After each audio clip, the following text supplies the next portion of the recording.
de cómo somos herederos de una fe inquebrantable y nos invitará a defender nuestra fe con orgullo y valentía. Nuevamente, aplauso y bienvenido, Monseñor.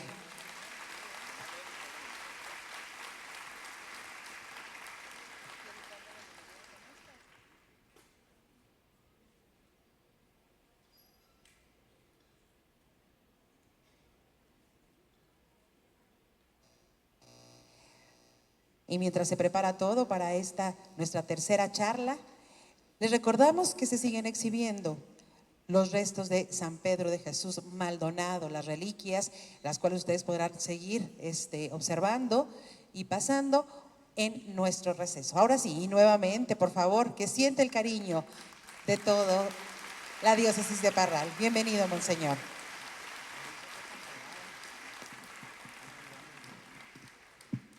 Buenas tardes a todos. Un saludo de nuevo, y a los que llegaron después de que los saludé, también los saludo con cariño, con afecto, con caridad cristiana. Me han pedido que diga ante ustedes esta charla que lleva todo el título del Congreso, porque vamos a recoger aquí lo que los padres Roberto Tarín y Beto Blanco dijeron el día de ayer y el día de hoy. Cristiada, llamados a entregar la vida con alegría. Miren cómo un evento pasado de hace 100 años llama a nuestro corazón poderosamente para que también nosotros entreguemos la vida. Empiezo con lo siguiente. Nuestra fe católica, como sabemos, es una fe que implica la vida toda. La transforma, bautismo; la acompaña, Eucaristía, confirmación; la santifica, reconciliación, matrimonio, orden sacerdotal, unción de enfermos; y la salva ya desde ahora para la vida eterna. Desde este punto de vista, nuestra fe realiza tanto una relativización de la vida como una relativización de la muerte. Esto es, ni esta vida nuestra, ni la muerte de esta vida nuestra son absolutas, es decir, únicas en sí mismas, absolutamente importantes, como luego se nos quiere hacer pensar, sino que ahora, de este lado ya de la redención de Jesús, vida y muerte apuntan a realidades superiores: santificarse en esta vida y salvarse eternamente. Ese es el sentido de la enseñanza de San Pablo. Primera de Corintios 7. Les digo pues, hermanos, que el tiempo apremia. Por tanto, los que tienen mujer, que vivan como si no la tuvieran; los que lloran, como si no lloraran; los que están alegres, como si no lo estuvieran; los que compran, como si no poseyeran; los que disfrutan del mundo, como si no lo disfrutaran, porque la figura de este mundo va pasando. Fíjense entonces el sentido de esta relativización de esta vida que hace nuestra fe, para que no vayas a irte con la inercia de creer que lo que vives ahorita, incluso tu estado de vida, sea absoluto. Todo es relativo a salvarse. Justamente sobre esta capacidad de relativizar tanto la vida como la muerte nos habla como lección actual para nuestra vida ese evento tremendo de la historia mexicana que se ha llamado la Cristiada. Primer tema en esta charla: la Cristiada, un episodio más en la historia del pueblo creyente de México. ¿Por qué un episodio más? Porque pretendo presentarles aquí la conquista, y de ahí para adelante los diversos eventos hasta la cristiada, para que vayan viendo que es siempre una historia del pueblo creyente de México. Como sabemos, el 13 de agosto de 1521 cayó la Gran México Tenochtitlan bajo el dominio de la corona española. El hecho fue un episodio de gran tristeza para los antiguos mexicanos. Sentían que todo su mundo cultural, su religión, su sociedad se derrumbaba ante ellos. Sin embargo, como lo enseñó al final de un libro muy bello el sacerdote mexicano José Luis Guerrero, este evento no fue ni una conquista ni una derrota, sino el doloroso nacimiento del pueblo mestizo de México. Dentro de los dolores de parto de dicho nacimiento estaban aquellos causados por los españoles a los antiguos mexicanos, motivados por la codicia. Dice Bernal Díaz del Castillo ahí en sus crónicas, un soldado de Cortés, cronista de la historia, que él vio a los soldados arrancar con sus cuchillos y dagas las piedras preciosas de las paredes de la que fue México Tenochtitlan cuando llegaron victoriosos. Este saqueo los dejó muy tristes. Sin embargo, junto al soldado español venía también el fraile que quería evangelizar y convertir a los paganos hacia el Dios verdadero. 10 años de fatigas misioneras no podían con la veneración que aquellos mexicanos les otorgaban a sus dioses. Dice también Bernal Díaz del Castillo, nosotros, a quienes la corona española nos ha llevado por todos lados, no hemos visto jamás a un pueblo tan devoto a sus dioses como estos mexicanos. Pues de esa devoción, que fue una especie de terreno, de caldo de cultivo favorable, se valió, ya saben quién, ¿verdad? Aquel memorable 9 de diciembre de 1531, María de Guadalupe inició sus apariciones en el Tepeyac al indio Juan Diego, tal cual una visitación mexicana, así como la que hizo a su prima Isabel, así nos la hizo a nosotros. El relato original, el náhuatl, dice lo siguiente: contempló él, Juan Diego, cómo vino a descender ella de la cumbre del cerrito. Desde allí lo había estado mirando, desde allí donde antes lo vio.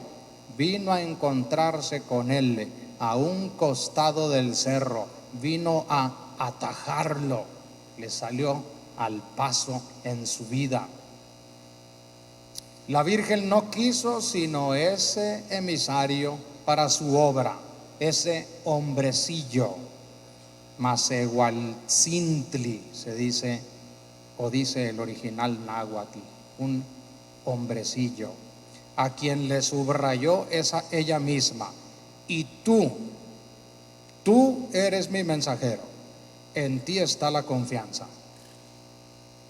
Desde el inicio del relato aparece la Virgen con insistencia indígena, signo claro de su encarnación en nuestro pueblo, pidiendo: mucho quiero yo, mucho así lo deseo, que aquí me levanten una casita divina, una casita sagrada, donde mostraré, haré patente, entregaré a las gentes todo mi amor, mi mirada compasiva, mi ayuda, mi protección, porque en verdad yo soy vuestra madrecita compasiva, tuya y de todos los hombres que vivís juntos en esta tierra, y también de todas las demás naciones que me amen, las que me llamen, me busquen, confíen en mí.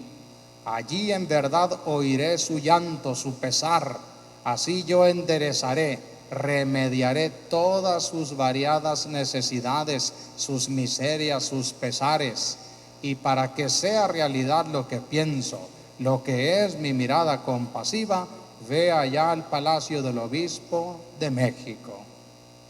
Como sabemos, el fidelísimo Juan Diego fue y allí comenzó realmente la historia de México, siempre a los pies de María de Guadalupe.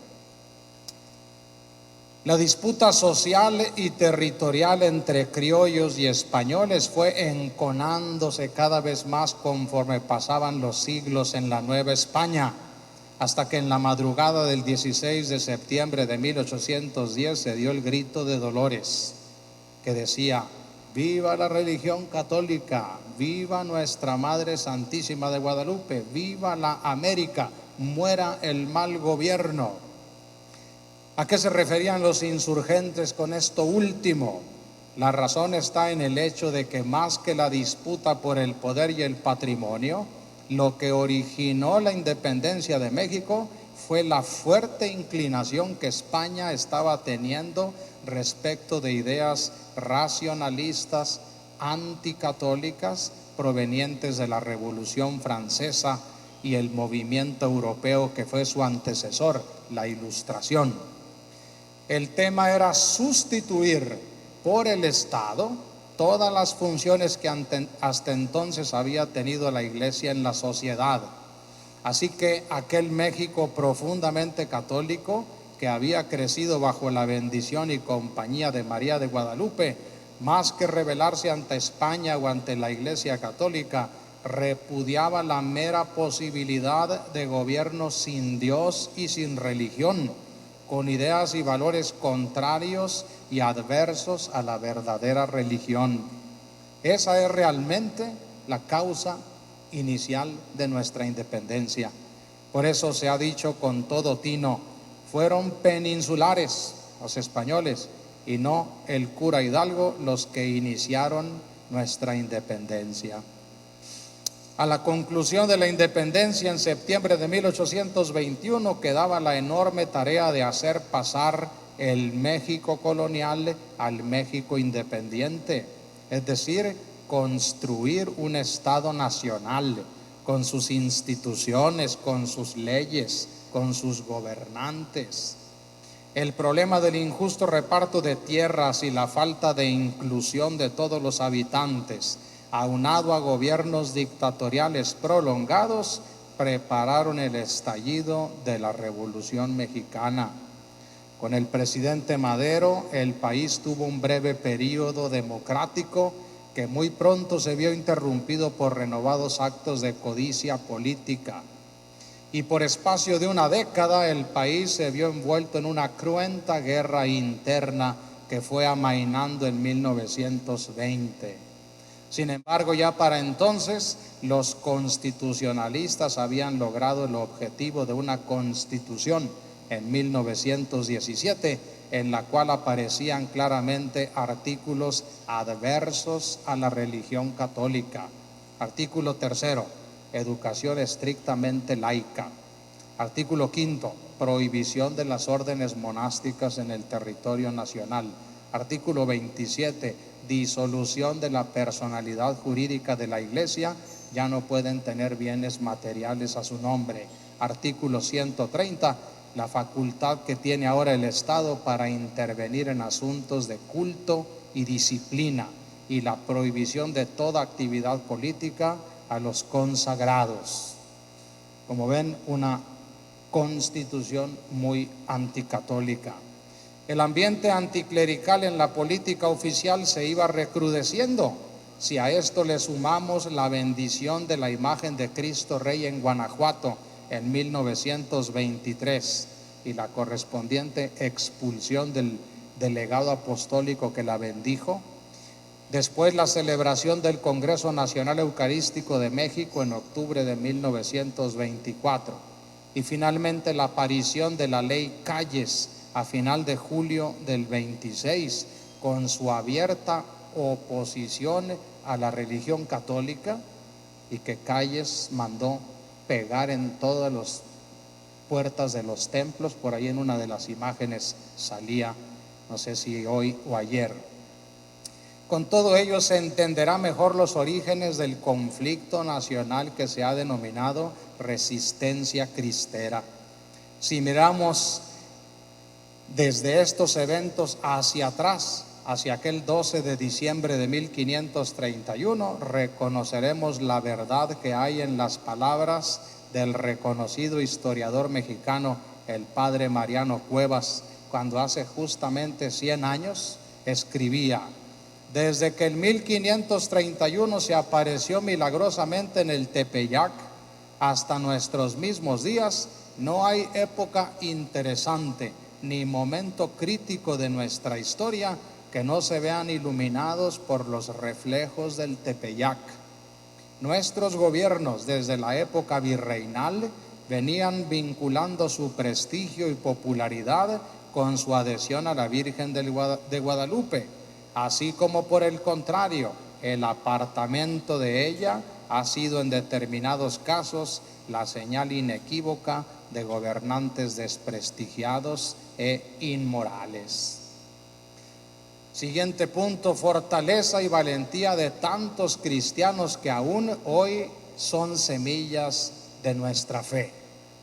Entre tanta información aún hoy desconocida, pónganse a buscar ustedes de la cristiada y van a encontrar cada vez más y más informaciones, libros, publicaciones, porque estaba todo eso allí sepultado, como escondido sistemáticamente, voluntariamente, para que no se supiera. Pues de tanta información, esta persecución religiosa realizada con la justificación de la ley y el uso abusivo de la fuerza estatal, podemos destacar figuras claramente creyentes que, arriesgando su propia vida en el ejercicio de su libertad religiosa o en la defensa de la misma, siguen siendo poderosa inspiración para nosotros en este nuevo hoy de nuestra iglesia. Permítanme describirles brevemente, como si fuera una nueva acta de mártires, los testimonios del laico Anacleto González Flores, del padre Miguel Agustín Pro, del jovencito San José Sánchez del Río y de la jovencita María de la Luz Camacho González. Catequista, formador de jóvenes, abogado y escritor, y desde 2019 es ahora patrono de todos los laicos en México. El abogado Anacleto González Flores, nacido en 1888, martirizado en 1927, fue un jalisciense que constituyó pilar central en la fundación de la ACJM y además fue el fundador de la Unión Popular en 1925, un brazo creyente en medio de la sociedad para luchar por sus derechos. Congregó a decenas de miles de jóvenes en la resistencia pacífica y en el boicot económico contra las nuevas leyes del presidente Calles. Cuando la resistencia pacífica ya no funcionó, la Unión Popular se unió a la Liga Nacional para la Defensa de la Libertad Religiosa y se levantaron en armas a principios de 1927 para defender el derecho a la libertad religiosa, esa de la que gozamos ahorita todos los que estamos aquí. El beato Anacleto era exitoso organizador del pueblo católico, como se dice en todas las publicaciones, líder moral en el levantamiento cristero de Jalisco. Sus frases resumían el estilo de vida y su visión del mundo que le tocó vivir. Fíjense esta frase: la iglesia vive y se nutre de osadías. Esta es una gran palabra a la que él le dio un peso específico en su pensamiento. La iglesia vive y se nutre de osadías. La juventud, a todos los jóvenes que anden por aquí, es la hora de los grandes riesgos y las grandes osadías. Ahí es cuando uno se atreve por Cristo. Fue delatado y capturado el 1 de abril de 1927, sufriendo salvajes torturas, pero nunca delató a sus compañeros.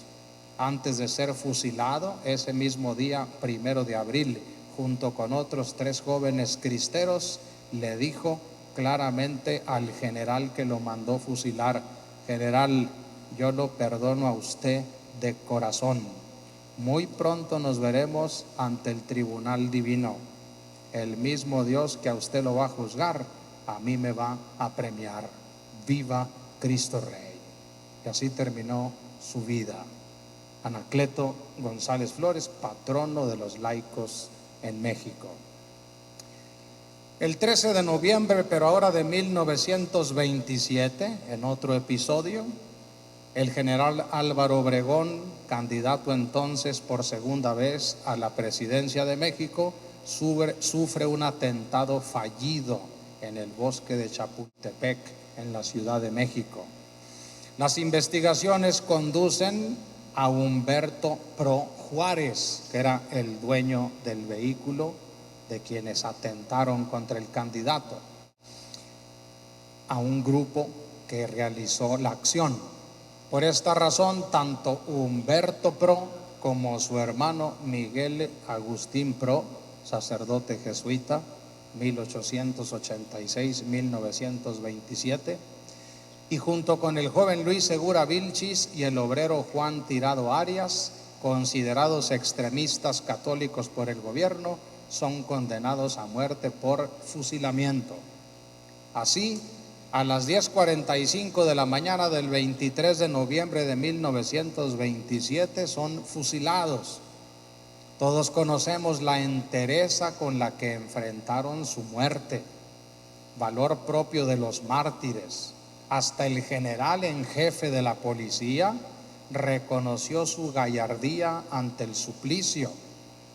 Conmovedor no es solo la foto del papá de los hermanos Pro Juárez el día del fusilamiento de sus hijos, sino también aquel momento de oración del padre Pro antes de ser fusilado.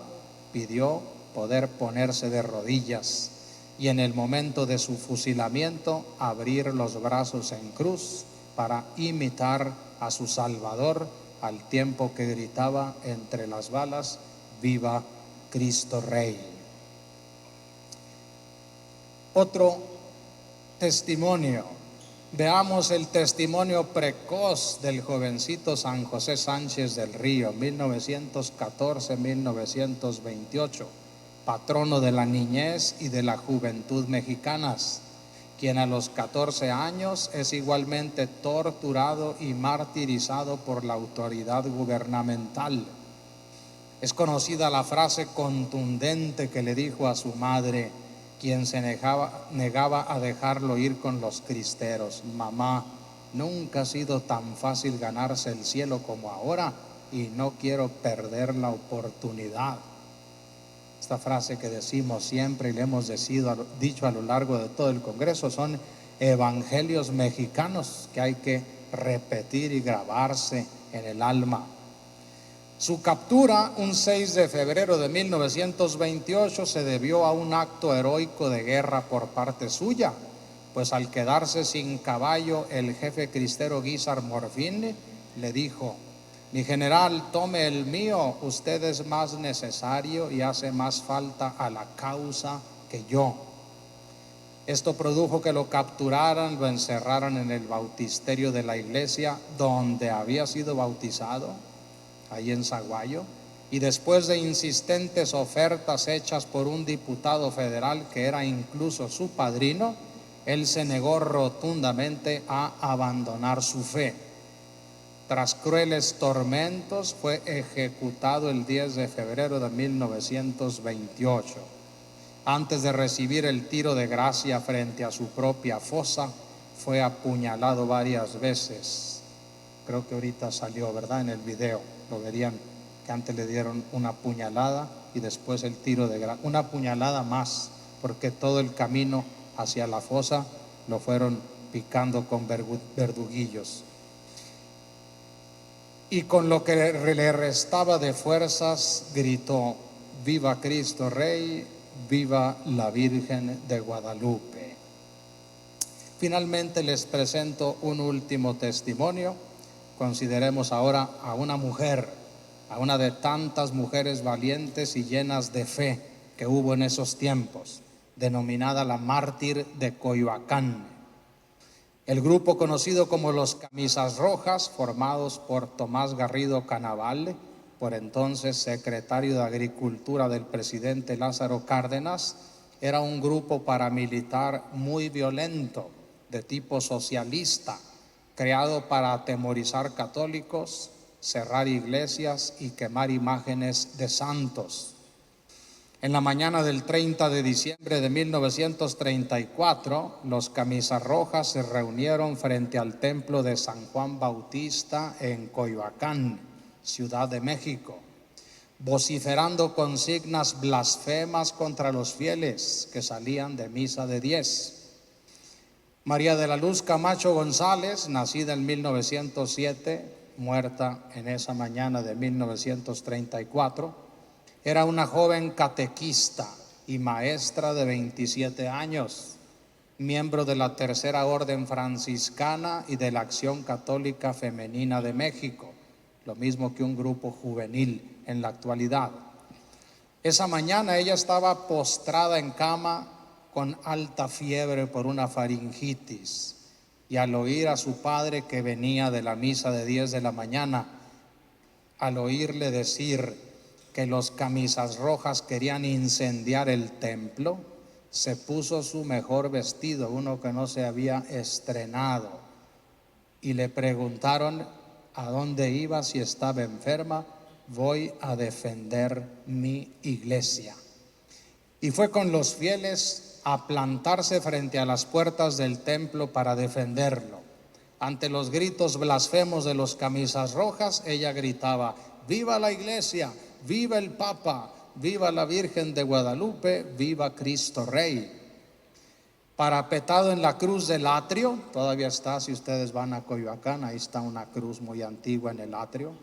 Allí se subió el jefe de los Camisas Rojas y le dispara justo al pecho, hiriéndola de muerte. Los testigos narran haber escuchado sus últimas palabras: viva Cristo y Rey. Ya no lo dijo, dicen lo dijo en la eternidad. Su muerte causó tal indignación que después de su concurrido funeral, 24,000 personas protestan en el Zócalo. La presión de la población causó la remoción y hasta el exilio del secretario de Agricultura y la disolución de los Camisas Rojas. Y la paz en el conflicto religioso finalmente llegó al pueblo mexicano.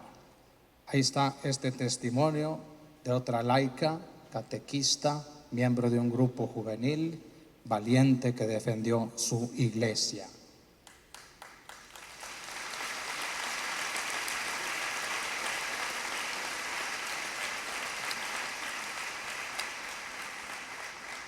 Cuando anden por la Ciudad de México, no dejen de pagarle una visita a ese bello templo, San Juan Bautista en Coyoacán. Ahí está sepultada para que le recen. Siguiente punto. A raíz o a la luz de estos testimonios, ¿cómo tendríamos hoy que defender la fe con orgullo y valentía? ¿Cómo? Primero respondamos esta otra pregunta: ¿ante quién la defendemos hoy? Ellos la defendieron ante ese tipo de personas, ahora nosotros, ¿ante quién? Es decir, ¿qué perfil específico tiene la sociedad secular en la que vivimos? Así la llaman los estudiosos actuales. La nuestra es una época secular, entendiendo por secular una actitud humana que pone su mirada solo sobre este mundo. No hay más que este mundo. ¿Qué significa para esta mentalidad ello? En un sentido temporal, no hay más vida ni más tiempo que este que tenemos ante nosotros. Como dice ese dicho que ahora andan en gorras que se encuentra uno portando gente en el aeropuerto: come y bebe, que la vida es breve, ¿verdad? una vida animalesca, si se fijan. Eso ya se dio en la antigüedad, tristemente se está repitiendo hoy. Bueno, no hay más tiempo que este, no hay más vida que esta. En un sentido material, no hay otra realidad, no hay otro mundo que este, el orgánico o el inorgánico. Y en un sentido cultural, no hay otro modo de vivir ni otras costumbres posibles que aquellas que vemos a través de las pantallas y que todos aceptan y practican. Ese es el camino por el que se ponen de moda tanta simpleza que no ayuda para nada en la salvación. Eso es ser secular y eso es tener o vivir en medio de un mundo secular, un mundo miope, alicorto, de poca expectativa, un mundo para esta vida solamente. Así las cosas, la primera empresa que debemos proponernos juntos es lograr un rescate de lo espiritual. Rescatemos lo espiritual, que se inicia con un rescate de la verdad y de la capacidad que tenemos para encontrarla. Porque hoy también se le llama a esta edad nuestra edad de la postverdad. Ya la hemos dejado atrás por inútil, por inalcanzable, por inservible. Pues tenemos que volver a plantearnos, ayer lo citaba el padre Tarín en su charla, les dijo el Papa a una nación muy secular, a España, hay que volver a buscar, porque es posible conseguir la verdad de las cosas. Nada de que, nada es verdad, nada es mentira, todo depende del cristal con que se mira. Hay una verdad para cada cosa y hay que buscarla porque ahí está nuestro patrimonio, nuestro tesoro. También este rescate de lo espiritual pasa por un rescate del bien y de la libertad que tenemos para practicarlo. Es posible ser buenos. Nos quieren convencer de que no tenemos remedio y ya saben quién está siempre detrás de esas malas sugerencias. El tentador por excelencia. Resígnate, acéptate, no tienes remedio. Hay cosas peores, ahí te lo vas a ir quitando luego. Vean la forma en la que el Señor nos enseña a quitarnos el mal de encima. Córtate la mano y tírala lejos, sácate el ojo y tíralo lejos, córtate el pie. Para con eso ya. No es cierto eso de que poco a poquito. Los sentidos, el ojo, las acciones, la mano, los ambientes a los que vas, los lugares que visitas, las amistades que tienes, los pies, córtatelos y échalos lejos de ti. Por este camino, rescate de la verdad, rescate del bien y de la capacidad que tenemos de ser buenos, vamos a ir llegando al descubrimiento de una dimensión aún más profunda, la dimensión del alma espiritual con la que fuiste bendecido por Dios. Es tu tesoro más excelso. Y el mundo de hoy te la quiere rebajar peor que a los animales y ensalza a las máquinas, a los robots, y resulta ser que tú eres imagen y semejanza divina. Tienes esa alma espiritual capaz de verdad, capaz de practicar el bien, capaz de conocer a Dios, capaz de entrar en relación con Él, capaz de mejorarte a ti mismo, a ti misma todos los días.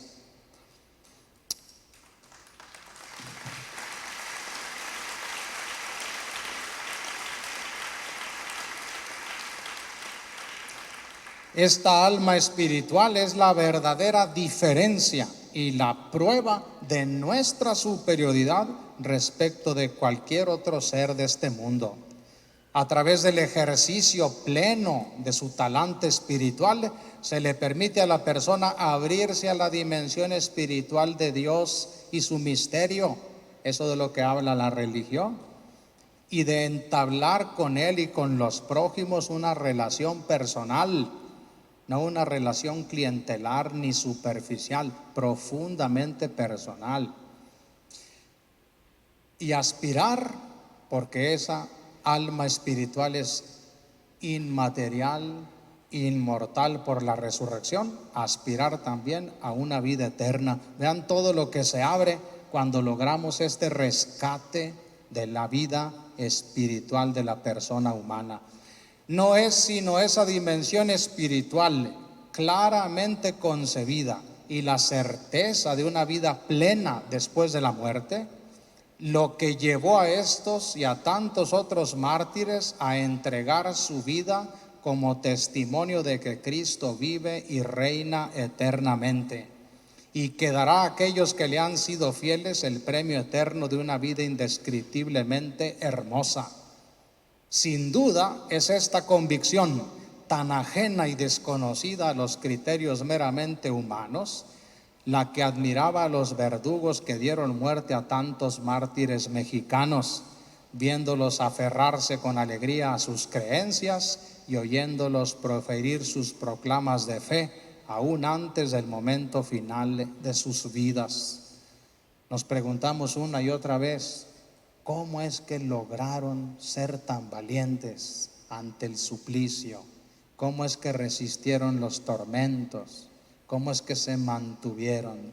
Primeramente, la respuesta es por el Espíritu Santo, pero una segunda respuesta más humana, por la fe, que significa creerle a Dios.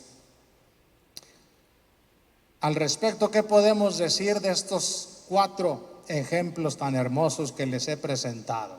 De San José Sánchez del Río deberíamos aprender esa frescura y esa facilidad de creerle a Dios sus promesas, ese estar seguro y cierto de la realidad de la vida eterna. Ahí está lo primero. Miren cómo va desmoronando nuestra fuerza espiritual, ese mundo que nos quiere hacer aterrizar la mirada a la tierra para no levantarla hacia Dios. No es casual que el Papa, como le llamó a su visita pastoral en España, alzad la mirada, no te dejes aterrizarla, no te dejes sumir como una criatura perecedera que nace, crece, se reproduce y se desaparece. De tanto que eso ha calado ya en nuestra mente, hay tantos creyentes de misa todos los domingos que no tienen diariamente presente que van a resucitar. Tendría que darles una inmensa, una infinita alegría saber que aunque la vida se va desmoronando, como dice San Pablo, está la promesa de la vida eterna. Miren la vida que tenía José Sánchez del Río, 14 años. ¿Cómo puedes preferir esa vida a una promesa? Porque le creo a Dios. Por eso dice mamá, nunca como hoy ha salido tan fácil salvarse. Está en barata, está en oferta la salvación. Junto a ello, no se nos olvide el episodio de la donación de su propia cabalgadura en el peligro. Eso nos da muestra de su alma generosa y de la idea que tenía de la caridad, entendida como acciones concretas en favor de la vida y bienestar del prójimo. Le cede su caballo al general para que él se salve. Además, a juzgar por sus palabras, su caridad le lleva a tener como más importante la causa general cristera, que era el derecho a vivir una libertad religiosa, por encima del bien más preciado para cada uno, la propia vida. Es más importante esa causa general que mi propia vida. Eso se llama caridad. Por eso uno no puede sino recordar ante esos testimonios aquellas hermosas palabras: nadie tiene mayor amor que el que da su vida por sus amigos, ¿verdad? Juan 15:13. Igualmente de María de la Luz Camacho González, esta jovencita laica, maestra, catequista. Deberíamos de aprender su valor para defender la Iglesia y su cometido actual de salvar al ser humano de tantas deshumanizaciones a las que es sometido. Ella tuvo el valor de plantar cara e impedir a costa de su propia vida que incendiaran su templo parroquial, lugar sagrado en el que ella adoraba a Dios, servía como catequista, participaba en el coro y se instruía sobre la fe cristiana. Esta defensa de la Iglesia se debe realizar hoy también en el ámbito cultural y social, justo ahí donde hay tanta gente que por la vida que ha tenido muestran de manera agresiva y violenta su odio hacia Dios y la religión y naturalmente hacia nosotros los cristianos. Como nos dice la primera carta de San Pedro, capítulo 3, versículo 16, esta defensa debe hacerse con dulzura y respeto, con dulzura y respeto. Miren cómo va creciendo una nueva persecución a los creyentes en términos de llamarnos retrógradas, fanáticos, en términos de creer que somos enemigos del progreso. Alguna vez en un congreso en Sevilla, un congreso de filosofía, venía una compañera que es religiosa y al saludarla yo, se estaba limpiando y le dije, ¿qué le pasó, hermana? Nada, nada, monseñor, ¿cómo está? Gusto de verlo, ¿qué dice México? Bien, bien, pero ¿con qué se manchó? ¿Qué? No. Y cuando insistí me dijo, es que aquí en la plaza una persona me escupió por venir vestida de religiosa. Esa intolerancia está subiendo desgraciadamente y la estamos viendo aquí. Vean cuando salimos a rezar el Via Crucis, cuando hacemos una procesión, hay gente molesta porque tu vida creyente es un espejo que los hace ver su vida infeliz. Háganlo con dulzura y respeto. Ahora les presento este tema, la firmeza de nuestra fe ante los vientos del mundo.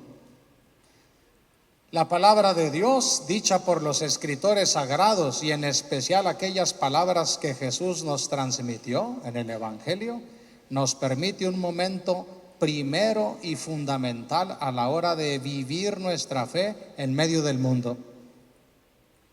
¿Qué se necesita para vivir nuestra fe en medio del mundo? Hacer un discernimiento del bien y del mal, saber esto está bien, esto está mal. ¿Por qué esto está bien? ¿Por qué esto está mal? Esos son cristianos formados, cristianas con formación.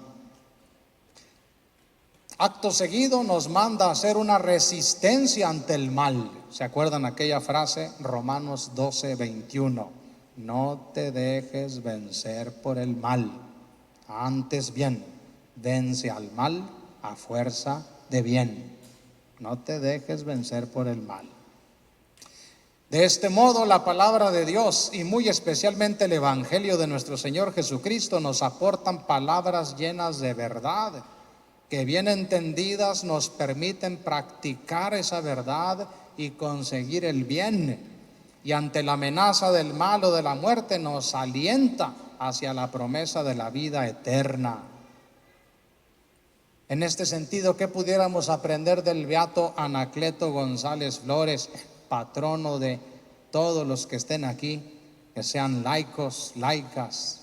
Aprendamos esa convicción firmísima en lo tocante a la verdad y eterna vigencia del Evangelio del Señor. Fíjense, con menos de 30 años, lo que escribió este beato: las sociedades se salvarán si las grandes corrientes que van hacia el porvenir y los movimientos que se preparan toman su impulso y su fuerza del hombre Dios. De otra manera, mañana va a volver la catástrofe, se van a volver a apilar cadáveres, amarguras, injusticias y escombros, y tendremos que reconocer como en Babel que las empresas de los hombres es lo falso de nuestra civilización, y vamos a ver la magnitud colosal de la figura de Cristo, que sigue irguiéndose majestuosamente en el horizonte como verdadero Redentor, el único Salvador de los hombres y de los pueblos. Eso lo escribió el 30 de marzo de 1918.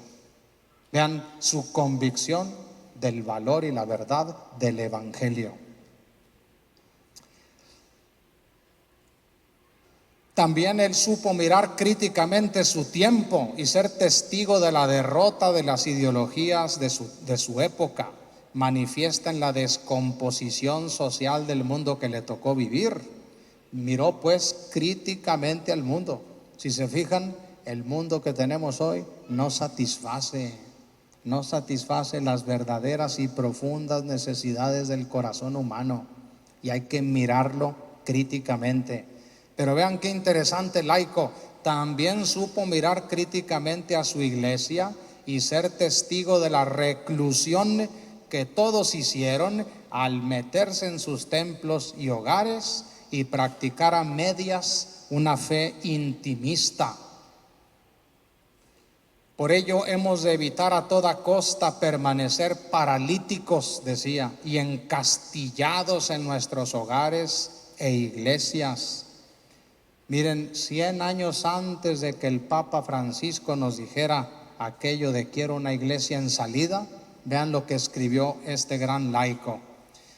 No dejemos reducir el catolicismo a un mero oír misa sin volver los ojos al torrente de la vida para apoderarnos de ella, conquistarla y ofrendársela a Dios purificada, transfigurada con el contacto de Cristo y de su iglesia.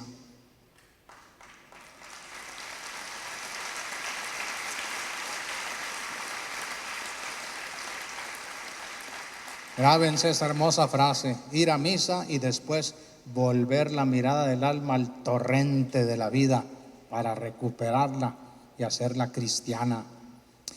Para conseguir este fin, o como él gustaba decirlo, tiene un hermoso artículo que se llama así: para que Cristo reine. Y uno se pregunta, ¿y qué se necesitará para que Cristo reine? Pues escucha, hemos de armarnos con todas las armas modernas lícitas. Hablaba un hombre de 1925. La prensa católica, el libro, la escuela, la organización de todos, la hoja suelta en el volante, la tribuna pública. Les pregunto a los más jóvenes, que son los más ágiles en esto, ¿cuáles serían las armas lícitas en la actualidad para reconquistar ese mundo para Dios? Por haber cedimos este terreno, continúa el beato, el mundo nos ha propinado una derrota, pero es momentánea. Es un round de la pelea, no es toda la pelea. Y es preciso tener en mente, vean lo que dice, palabras textuales del beato: Cristo pide, Cristo exige, Cristo quiere que cada uno de nosotros, en la medida de sus fuerzas, trabaje vehementemente por establecer el reinado de Cristo en la vida pública. Eso te pide Cristo, que establezcas con tus medios y ahí en tu pedacito donde te plantó el Espíritu Santo, el reinado de Cristo en la vida pública.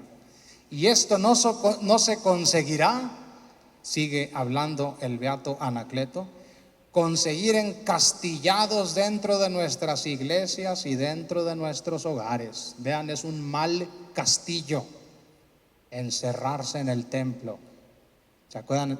Quiero una iglesia en salida, Papa Francisco, que se nutra en el templo, que ahí celebre su fe, pero ¿dónde quiero que salga a vivirla? Allí, en la vida pública. Igual de impactante en él es oír el momento en el que hay que hacer todo esto. Vean su respuesta. Si le preguntáramos a Anacleto, ¿cuál es el momento? A partir de este día glorioso. Esa es su respuesta. A partir de este día glorioso, en el que hemos entendido que tenemos que reconquistar la vida pública. Última reflexión antes de pasar a una conclusión. Estamos llamados a hacer nuestra propia unión de fe y razón desde y para esta época en la que vivimos.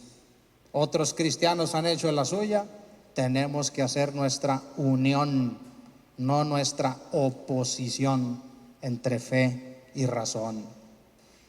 La religión se echa a andar en una persona cuando se le presenta con palabras y obras una comprensible y atractiva relación entre la fe que se le ofrece y su razón que examina. Ahí está la clave para ser pastoralmente efectivos. Plantea tu fe de una manera fundamentada, atractiva a la razón exigente de los tiempos modernos. ¿Qué pide la razón de los hombres que te tocó vivir, con los que te tocó vivir, para que ese diamante de infinitos lados que es la fe, sepas girarlo de forma que le brille a la razón de ese momento en la historia? Desde los tiempos de los apóstoles, la forma de presentar la fe se ha valido de la predicación razonada. Vean todos los hechos de los apóstoles, puros discursos, bien trabados, bien justificados. Ahí está la manera de presentar la fe, junto con el testimonio de la propia vida, como ahorita nos decía el padre Beto Blanco. Y debido a que las épocas moldean a los hombres, muy bien puede decirse que cada época requerirá su propia presentación de la forma en la que los cristianos unan en ella su fe y su razón. A fin de cuentas, esta síntesis o unión de fe y razón no es sino la forma contemporánea de presentar y vivir la fe, haciéndola comprensible y atractiva para los nuevos tiempos. Así lo han hecho los creyentes de otras épocas, así hemos de hacerlo también nosotros. Miremos ahora al último ejemplo que nos falta, el Padre Pro. Y así tenemos un patrono para los laicos, un patrono para las laicas mujeres, un patrono para los jóvenes y niños y adolescentes, y ahora un patrono para los consagrados y consagradas. El Padre Pro, sacerdote religioso jesuita, en su ambiente vital hizo lo propio. Él acababa de llegar a México después de 11 años de estancia en el extranjero, en Europa. Llegó el 8 de julio de 1926 y se topó con el inicio de las nuevas leyes antirreligiosas. Imagínense, llegas lleno de ilusión a tu patria y te encuentras en los templos estas calamidades clavadas ahí. Hay una nueva ley que prohíbe el uso del templo. El eventual cierre de templos y el vaciamiento de los sagrarios. No sé si hayan visto una foto terrible que hay de aquellos tiempos.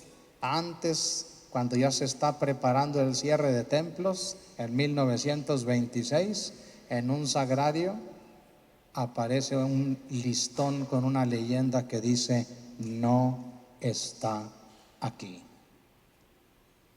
Ya no está aquí, por las leyes. Imagínense lo que se siente que se vacíen los sagrarios. Ya no está la presencia. Y ese es el distintivo mayor de nuestra fe cristiana católica. Allá en Alemania, cuando yo viví por aquellos lugares, visitaba los templos luteranos y al inicio preguntaba en la entrada: ¿se puede pasar a visitar? Y me decían: si quiere, pues ¿por qué no? Están puras bancas ahí. No está la presencia. ¿Por qué cuidamos nuestros templos? Porque está la presencia. Pues ese vaciamiento de sagrarios le hizo componer esta bella poesía que él tituló Plegaria. Vean lo que le pide a Dios: Señor, vuelve al sagrario, ya no esté el tabernáculo vacío. Mira que en su calvario lo piden tantas almas, Jesús mío. El triste, el viejo, el huérfano, el cansado, el enfermo y el débil y el hambriento y todos los cautivos del pecado y toda la legión del sufrimiento.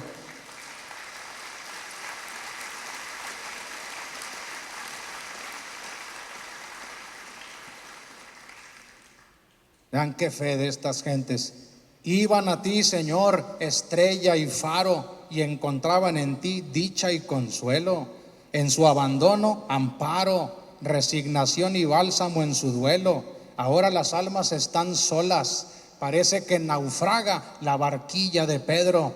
Ten piedad de tu México, Señor, vuelve al sagrario.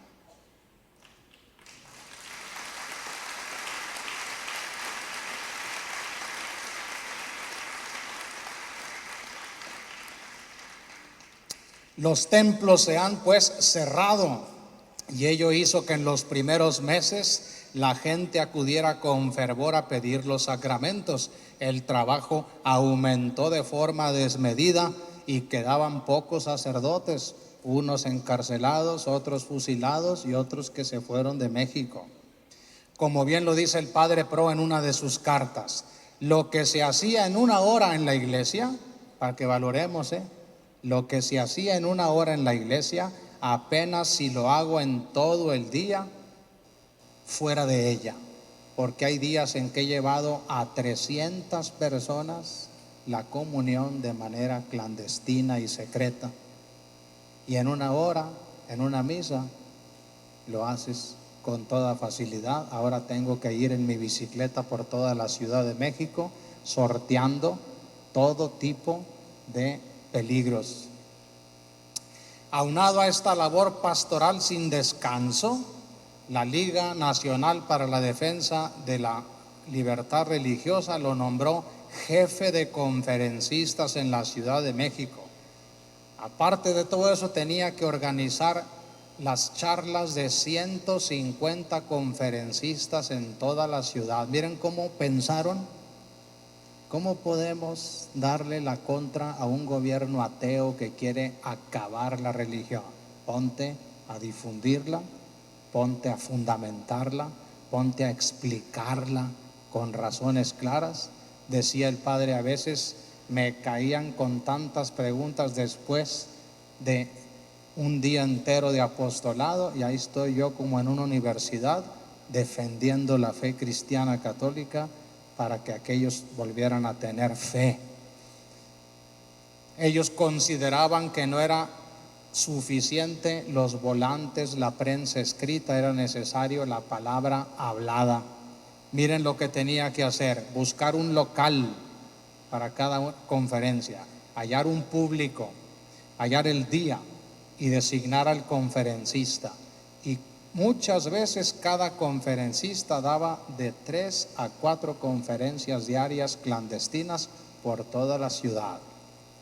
Al final del día se revisaba el resultado de cada conferencia y qué fue lo que pasó. Vean qué gente tan dedicada a las cosas de Dios, a la pastoral, a ilustrar al pueblo para que se forme y para que no se deje mover por los vientos del mundo.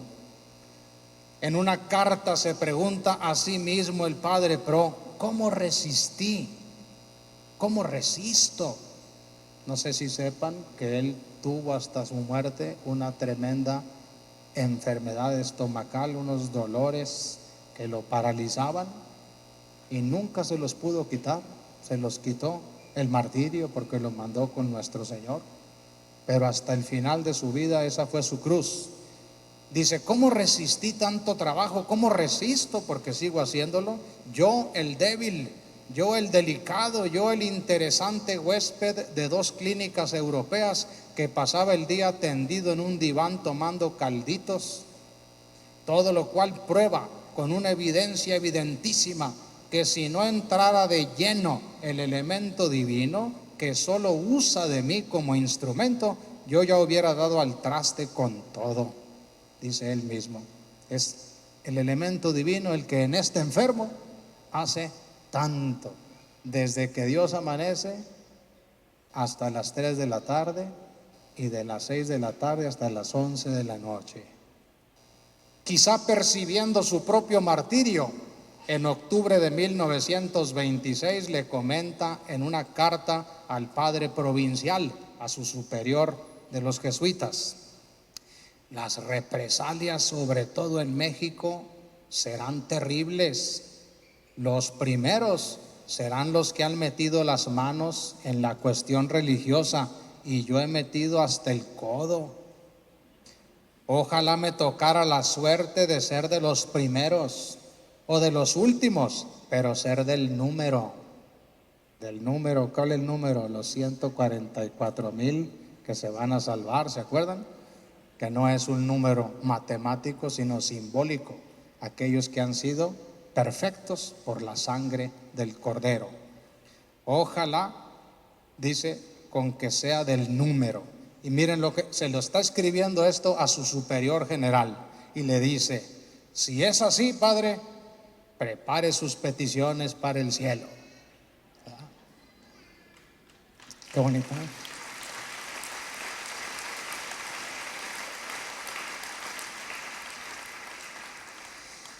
Fíjense en la fe, la esperanza, la alegría con la que miran incluso la muerte y el fusilamiento del que fueron objeto, y el juicio tan injusto que ni juicio fue, la calumnia por la que lo metieron, porque él se apellidaba igual que el hermano que prestó el vehículo. Permítanme pues, con estos ejemplos tan insignes, tan cercanos, tan mexicanos, concluir de la siguiente manera. En fin, tanto estos mártires de hace 100 años como tantos de otros tiempos, yo no sé si tengan ustedes una idea de cuántos han sido martirizados en estos 21 siglos de cristianismo. Y uno creyera, pues en los primeros 3 siglos es cuando más hubo. Las cifras más conservadoras indican que en el siglo XX 2 millones de creyentes fueron ejecutados por su fe. Nada más en el siglo XX. Piensen en la Unión Soviética, piensen en la España de la Revolución Social, piensen en la cristiada.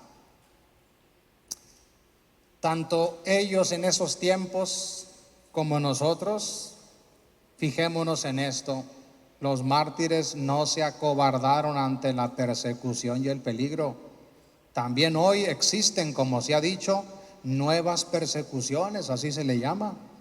Una de ellas es la batalla cultural. Abre uno un celular y lo primero que te aparece ahí son videos que de una forma más o menos explícita son anticreyentes, anticristianos, anticatólicos. Esa es la batalla cultural. Otra es la persecución mediática, ponerle nada más lupa en los medios de comunicación y de difusión masiva a los escándalos, a los malos ejemplos, y nunca a las virtudes de los creyentes. Y otra más, la enemistad social. ¿Por qué creen ustedes que el Papa Francisco escribió esa hermosa encíclica Fratelli Tutti? Todos somos hermanos. Todos tenemos que vivir y convivir en este mundo. Y al igual que estos hombres osados, por servirme de la expresión del beato Anacleto González, también nosotros hemos de ejercitarnos en la osadía de presentar con alegría y cargada de sentido la unión que vemos hoy en día entre la fe y la razón. No creemos en una fe absurda, ni en una fe fanática, ni menos estúpida. Nuestra fe tiene todo el sentido. No la comprendo del todo porque está hecha de misterios, pero ¿cómo tiene sentido? Examinen cada uno de sus dogmas. ¿Cómo te explicas que el Hijo de Dios se haya hecho Hijo del hombre? No sé, pero ¿qué sentido tiene que se haya puesto a acompañarnos hasta en el pecado? Fue y se formó en la fila de los pecadores sin tener pecado. ¿Cómo te explicas que suceda en la misa la transubstanciación y un pan se vuelve el cuerpo y un vino la sangre de Cristo? No sé, pero ¿cómo tiene sentido que yo me pueda unir a Él así como el alimento se une a mí y se vuelve yo mismo? ¿Cómo explicas tú que un muerto resucite? Tampoco sé, pero ¿cómo tiene sentido que aquel que dio amor y cuidó la vida viva eternamente por el poder de Dios? Eso tiene mucho sentido. Entonces la fe es razonable. Tienes que mostrarle, explicarle con las palabras que puedas y con los ejemplos que puedas y con tu propia vida al hombre de hoy, ¿por qué crees en lo que crees? ¿Y por qué estarías dispuesto a dar incluso la vida? Que al cabo ese es un bien menor respecto del bien mayor que vas a recibir, la eternidad. Esa síntesis entre fe y razón tenemos que hacer. Tenemos que decirle al hombre de hoy qué sentido específico tiene hoy la fe cristiana para nosotros, y así la vamos a volver comprensible y atractiva para nuestros contemporáneos. Yo tuve alguna vez un debate en la universidad pública sobre el tema de la evolución, sobre el tema de la biología, y cuando dije el asunto nuestro es la salvación, porque todos necesitamos salvación, un doctor muy erudito, gran profesor, me dijo: ¿salvación? ¿Y a mí de qué me tienen que salvar? Ahí comienza tu ignorancia, ahí comienzas a exhibir lo mal que andas. Si crees que no necesitas salvación, tienes un problema, Solo así, siendo una fe cargada de sentido, dejará de ser una fe que se avergüenza ante un mundo atrevido y grosero, pero también vacío y triste, porque no ha encontrado ese mundo un sentido específico para la vida humana aquí en la tierra. Solo así los de afuera verán la iglesia y notarán lo mismo que los paganos notaban de las comunidades cristianas antiguas cuando exclamaban: miren cuánto se aman. Eso decían los paganos de los cristianos: miren cuánto se aman. Muchas gracias por su atención.